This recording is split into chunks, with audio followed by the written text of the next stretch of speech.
And if you're not going to children's church, Psalms 97.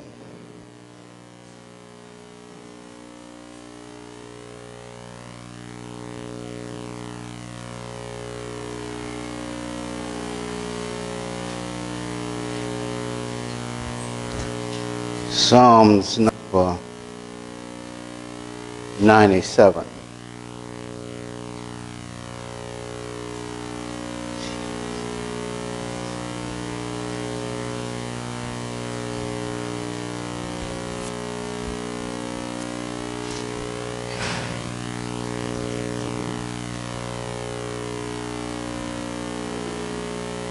If you have it, you ought to say amen. 97th number of Psalms, and when you take your seat, you may want to turn to Daniel chapter 4. We'll read a little bit of Daniel 4. But from the 97th number of Psalms, the psalmist declares, "The Lord reigns. Let the earth rejoice. Let the many coastlands be glad. Clouds and thick darkness are all around him. Righteousness and justice are the foundation of his throne. Fire goes before him and burns up his adversaries all around. His lightnings light up the world. The earth sees and trembles. The mountains melt like wax before the Lord of all the earth." Amen. You may be seated.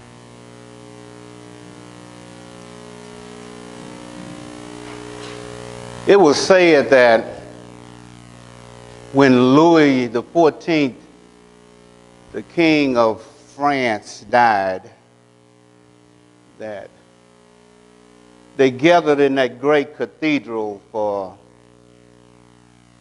to pay honor to him, because they all considered him to be a great king. And so they gathered in that cathedral, and in that cathedral it was dark. It was just one candle that was lit, and it was lit and it was set in a place to where it would illuminate his coffin. And as they prepared to honor him, it came time for the preacher to preach. And it said he rose from his seat. He leaned over and he snuffed out that candle, sending that room into total darkness. And through the darkness he said this: "None great but God." People considered him a great king, but he reminded them that there is none great but God. You say, "Well, preacher, why is that important for us today?" It's important for us because by this time next week when we gather, there will be a new president of these United States of America. By the time we meet again next week, there will be a new leader of the free world. But also by the time we meet next week, there will be millions of Americans filled with bewilderment and amazement. Thanksgiving this year for some won't be as it has been, because regardless of who wins, there are going to be some families that are going to look cross-eyed at each other. "I can't believe you voted for him. How dare you vote for her? Yeah, the turkey going to taste a little drier this year. The dressing's going to be a little stiffer this year because, yeah, y'all know I'm right, don't you? Yeah, it is. Yeah, it is. Thanksgiving's not going to quite be the same for some people, because we have forgotten that there is none great but God. We hang our hopes on people who are frail and flawed, just like the rest of us. We draw lines in the sand and we pick and choose whom we believe or whom we will vote for. And we can't understand how somebody can disagree with us. But we might need to remember, there is none great. Yeah. Some of us going to have problems with our co-workers. Yes. Some of them are going to be excited about who won. And if your person didn't win, you're going to be upset. And you're going to be wondering why they smiling all the time, because their candidate won. The question has to be asked, where do you put your hope? Where will you put your future? Question has to be asked, where do you put your trust? I encourage you to exercise your right to vote. Yeah. Hadn't really said anything about the election. I'm not going to really talk about the election today. I'm going to talk about there's none great but God. I just need to remind you of that as the people of God. We have to remember that our hope, our trust has to be in Him. See, many of us are going to be up late Tuesday night. Just like those Cub fans, right? Yeah, many of us are going to be up late Tuesday night trying to see, did the person that we voted for, the person we choose, did they win? But I need you to know something. No matter, there will be many who will, on November the 9th, live with a great deal of anxiety and uncertainty. But there are some things that we can be certain of. Regardless of who wins on Tuesday, on Wednesday morning, the sun will still rise.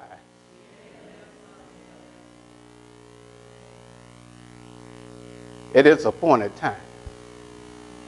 Regardless of who wins on Tuesday, storm clouds will break out somewhere and drop buckets of rain because God has promised to water the earth.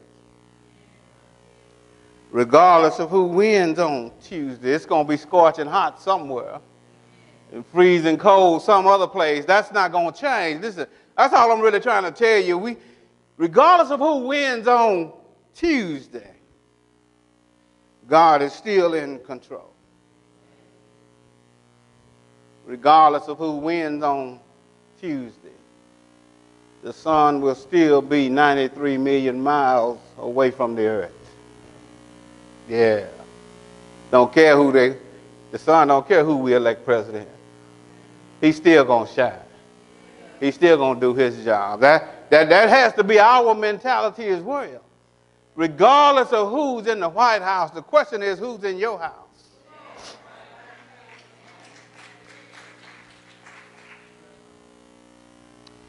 Regardless of who wins on Tuesday, noon will still come at straight up 12.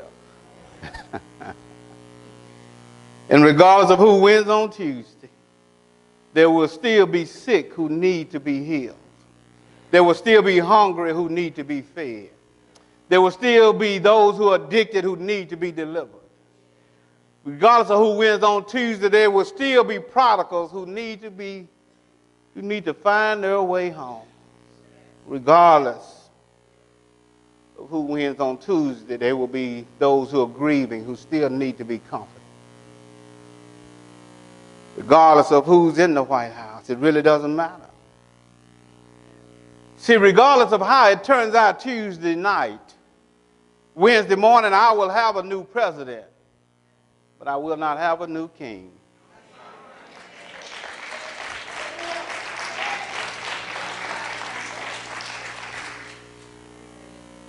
The psalmist does not argue the obvious. He does not even try to debate it. He just simply makes this statement: the Lord reigns.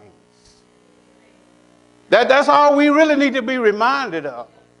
We have been, I don't know about you, but I've gotten tired of watching all of the commercials and all of the politics, and every time you turn on See, you can go from one news channel to the other, and it won't take but a minute, and they're back to politics. Well, this is happening with Clinton, and this is happening with Trump, and this is going on, and that is going on, and all of these things are going on. And if you're not careful, you can get discouraged and want to wash your hands of the whole thing. But I just need to remind you today that God has called us as soldiers of His. Jesus told them to occupy till I come. That means that you can't get discouraged. You can't wash your hands. We've got to engage in this thing. We have to be about our Father's business. We got to be like Jesus.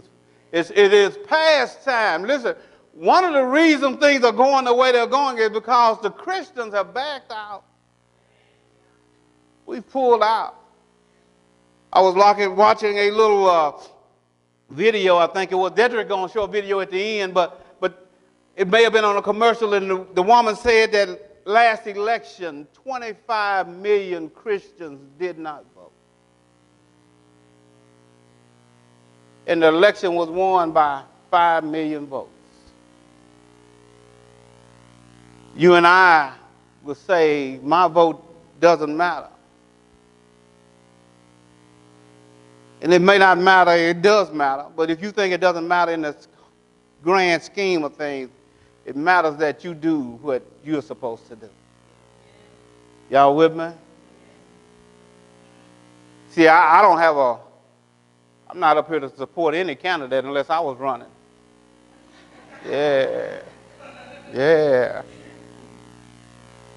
But what I'm telling you is we have to make sometimes life does not offer us easy choices.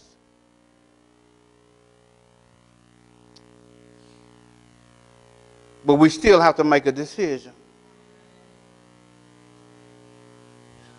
But I need to drop this one on you. I'm going to be through in just a little bit. While you and I have the privilege of participating in this democratic process called voting, never make the mistake of thinking that you determine who gets placed in office.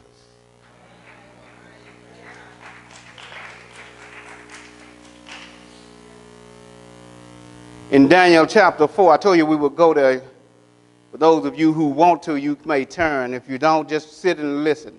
Listen to what happens in Daniel chapter 4. This is almost like a commentary by Nebuchadnezzar himself that he dropped off in the middle of the book of Daniel. Listen to what he said. I'm going to read quite a bit of this, but not all of it. But listen to what Nebuchadnezzar said, because Nebuchadnezzar is also saying the same thing that I just said. There's none great but God. Listen to what he said. King Nebuchadnezzar, to all the people, sounds like it's from his hand. He said, to all the people, nations, and languages that dwell in the earth, peace be multiplied to you. It has seemed good to me to show the signs and wonders that the Most High God has done for me. How great are his signs, how mighty his wonders. His kingdom is an everlasting kingdom, and his dominion endures from generation to generation. What are you saying, Nebuchadnezzar? Neb says, I'm saying that God is in control. You can do what you want, think what you want, feel what you want, but God is the final judge, and God is the one who determines. Listen, Nebuchadnezzar said, I was at ease. I'm not going to read all of this, but he said, I was at ease in my house and prospering in my palace. Nebuchadnezzar said everything was good. Had it all going on. He said, I saw a dream that made me afraid as I lay in the bed. Fancies and the visions of my head alarmed me, so I made a decree that all the wise men of Babylon should be brought before me, that they might make known to me the interpretation of the dream. Then the magicians, the enchanters, the Chaldeans, and the astrologers came in, and I told them the dream, but they could not make known to me its interpretation. At last Daniel came in before me, he whose name was Belteshazzar, after the name of my God, in whom is the spirit of the holy gods. And I told him the dream, saying, O Belshazzar, chief of the magicians, because I know that the spirit of the holy gods is in you, that no mystery is too difficult for you. Tell me the visions of my my dream that I saw and the interpretation, the vision of my head as I lay in bed were these. I saw and behold a tree in the midst of the earth, and its height was great. The tree grew and became strong, and its top reached to heaven, and it was visible to the ends of the whole earth. Its leaves were beautiful, and its fruit abundant, and in it was for food for all. The beasts of the field found shade under it, and the birds of the heavens lived in its branches, and all flesh was fed from it. I saw in the visions of my head as I lay in my bed, and behold, a watcher, a holy one, came down from heaven. He proclaimed aloud and said thus, chop down the tree and lop off its branches, strip off its leaves and scatter its fruit. Let the beasts flee from under it and the birds from its branches, but leave the stump of its roots in the earth, bound with a band of iron and bronze amid the tender grass of the field. Let him be wet with the dew of heaven. Let his portion be with the beasts of the grass, in the grass of the earth. Let his mind be changed from a man, and let a beast's mind be given to him. And let 7 periods of time pass over him. Nebuchadnezzar said, this was my dream. And so what Daniel tells Nebuchadnezzar, I have no problem interpreting this dream. Because Nebuchadnezzar, you must understand that you are the tree. This is his second dream. So he knows Daniel can get it right. So Daniel tells Nebuchadnezzar, you are the tree. And this is what God has declared to you, and this is what God is saying to you. God is saying, I have caused you. Listen to this. Nebuchadnezzar is a pagan king. He's not a follower of the Lord. Not when this happens. He don't follow God. He worships idols. But God said, Nebuchadnezzar, I have raised you up. I have given all of the kingdoms of the earth to you. I've given all of the nations of the earth to you. But Nebuchadnezzar, you got to understand something. It was I who did it, not you. And you just a little bit too proud. So I tell you what you need to do. If you humble yourself, God will let your kingdom continue on. Look at Nebuchadnezzar. Skip with me if you would. Stay in chapter 4.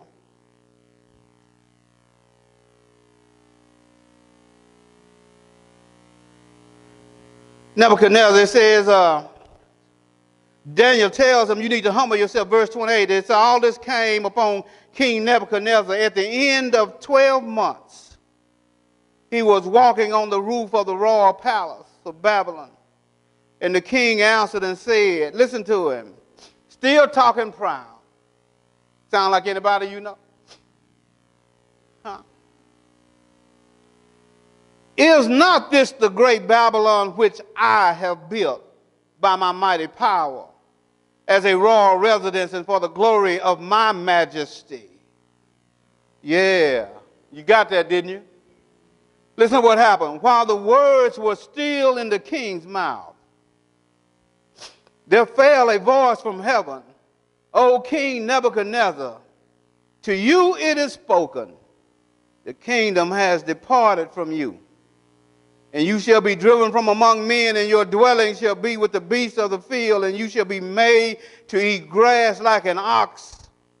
And 7 periods or 7 years of time shall pass over you until you know that the Most High rules the kingdom of men and gives it to whom he will. Y'all with me? And it says immediately the word was fulfilled out against Nebuchadnezzar. He was driven from among men and ate grass like an ox. And his body was wet with the dew of heaven till his hair grew as long as eagle feathers and his nails were like bird claws. And at the end of the days, Nebuchadnezzar said, Nebuchadnezzar lifted my eyes to heaven. And my reason returned to me, and I blessed the Most High and praised and honored him who lives forever. For his dominion is an everlasting dominion, and his kingdom endures from generation to generation. All the inhabitants of the earth are counted as nothing, and he does according to his will among the host of heaven and among the inhabitants of the earth. And none can stay his hand or say to him, what have you done? You get that? Nebuchadnezzar is the most powerful man on the planet at this particular time. His kingdom is the greatest kingdom on earth at this time, and God snatched his mind from him, and they ran him out into the field. When you wanted to see the king, if they said somebody may come from a foreign country and say, we want to see the king, they said, you got to go to the South 40. He out there in the pasture with the cows eating grass. Why? Because God did just what God said he was going to. Nebuchadnezzar said, it wasn't until I lifted my eyes to heaven and recognized that God is in control. Listen, I don't care who get in the White House. We'll have a new president, but not a new king. See, when we forget that God is in control, we forget who he is. He is El Shaddai. He is our Jehovah Jireh. He is more than enough. He is our Father, our keeper. He's all of these things and more. When we forget that he's in control, it's because we forget who he is. We forget that God is in control. It will cause us to be like the people of Israel in Psalms 137. In Psalms 137, they said, we were in Babylon, down by the river in Babylon. They said, we hung up our harps on the willow trees because those who had led us captive had required of us. Sing us one of those old gospel songs. And they said, we hung our harps up on the willow trees because we said within ourselves, how can we sing the Lord's song in a strange land? But what they failed to realize was that the land may be strange to them, but it wasn't strange to God. David said, whether can I flee from his presence? If I take the wing of the dove and fly to the uttermost, he's there. If I make my bed in hell, he's there. Listen, he told us, listen, I have numbered the hairs on your head. He said, you don't have to worry about tomorrow because I'll take care of tomorrow for you if you are my child. Listen, it doesn't matter who gets the votes on Tuesday. You can stay up if you want to. But if it go past my bedtime, I'm going to sleep. Yeah. Because we will, listen to me, it's without saying, we will have a new president on Tuesday. But we'll not have a new king. Hebrews 1:3 said, it is God who upholds all things by the word of his power. It's God. Listen, if God is sovereign, which means he rules absolutely. You see, presidents govern. That's all they do. They govern. They don't rule. If they rule, we would have a whole lot more things different now than what they are. Because if he ruled, all the president had to do is say, let this be so, and it's done. But he got to go through Congress, the legislature. He don't rule. Him or her, it don't matter. Whichever one get in there, they don't rule, they just govern. But my Bible tells me that my God rules. My God reigns. God declares, and it's done. He don't question. Listen to me. He don't have to ask anybody permission. He does whatever he chooses, whenever he chooses, how he chooses, and there's nobody that can stop him. God rules. Yeah. See, the president can be impeached,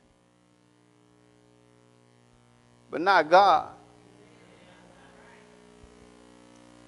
We talk about how they kick God out of school. That you can't kick God out of school. How are you going to kick somebody out of school who is everywhere? No. How can you do that? You can't do that. Can't kick God out of anything unless he wants to move. Now, if he chooses to leave, he can, because he's God. But we have to recognize the fact that this is God is saying, listen, to his people, let folks be troubled, let folks be discouraged. But you need to trust in me. God, it is God who sets up kingdoms. That's what Daniel tells Nebuchadnezzar. It is God who sets up kings and bring down kings. Listen, Nebuchadnezzar, if you get overrun, it won't be because your forces are so weak. It's because God declared it so. If you're able to go conquer a nation, it's not because you're such a mighty general. It's simply because God has declared it so. Romans 13 said there is no authority, there are no powers except they are given by God.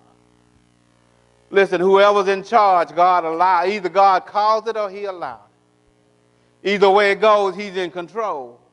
He's in total control. I thought about Pharaoh. You know, God had told the children of Israel, he said, listen, he told them when they went down there, he had prophesied to them and said, listen, you're going to be strangers in a strange land, and you're going to be there for 400 years, and at the end of 400 years, I will come and deliver you from that nation. And so in Exodus chapter 1, it says this, it says that there was a king. He said after Joseph died, there was a king who did not know Joseph.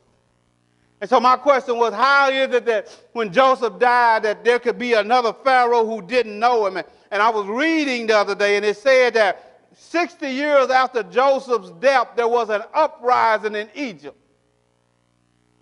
And a new Pharaoh came to the throne. And he looked out and he saw the Jews, and he was the one who put them in slavery. Don't you realize that that was a God thing? You cannot be the prime minister of Egypt and be forgotten in 60 years. They probably had Joseph's name carved on some of those tablets. They probably went around and you could see Joseph's name, but this guy didn't know Joseph, and so he brought the children of Israel into slavery because God had already decreed it so. Listen, don't miss that. God had declared what he would do. But God had also declared that in 400 years. Now, I want you to think about this, because those who went into slavery first had to think, we'll never get out of here. God has said 400 years, I know I'm not going to live that long. So I'm going to be a slave. My children are going to be slaves. My grandchildren are going to be slaves. My great-great-great-great-grandchildren are going to be slaves. But one day, in his appointed time, God is going to intervene.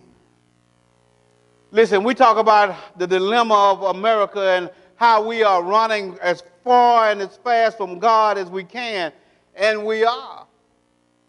But one day, God is going to intervene.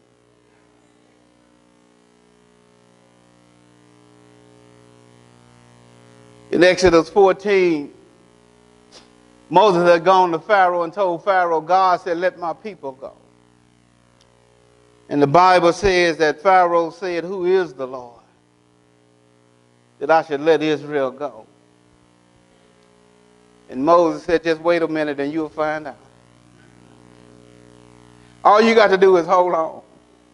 But the scripture said that Pharaoh hardened his heart, and because he wouldn't obey God, it says in chapter 14 and following that God hardened his heart. And God said this about Pharaoh, for this reason I raised you up, that I might demonstrate my power to all the earth through you. Listen, at this particular time, Egypt is the greatest kingdom on the face of the earth. And so God comes in and he destroys that kingdom that no other nation could destroy. Just so the world would know that there is no God like our God. Rahab got the message, didn't she?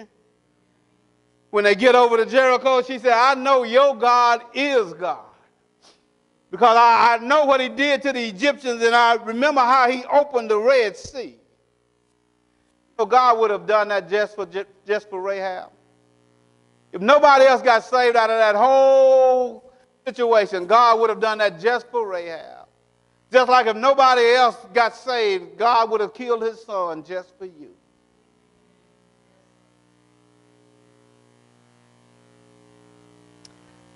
Listen, I just want to leave you with this. Don't be discouraged on Wednesday. Matter of fact, when you are tempted to call your friends and complain because your candidate didn't win, or you want to post one of those nasty messages on Facebook, yeah, we brave from the computer, aren't we?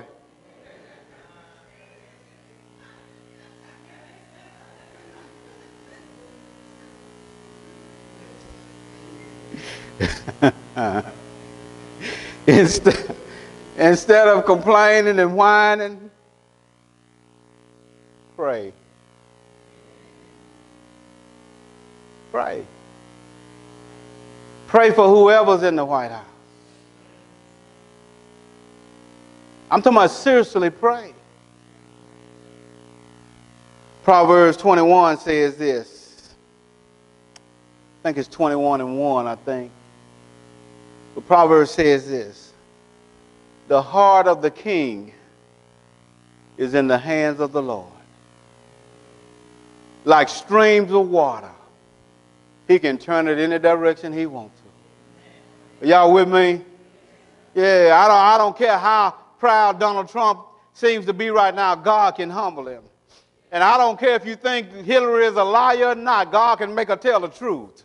We're talking about God. I'm not talking about you and what you can do for him. I'm talking about what God can do. So really, it doesn't matter who's in the office on Wednesday.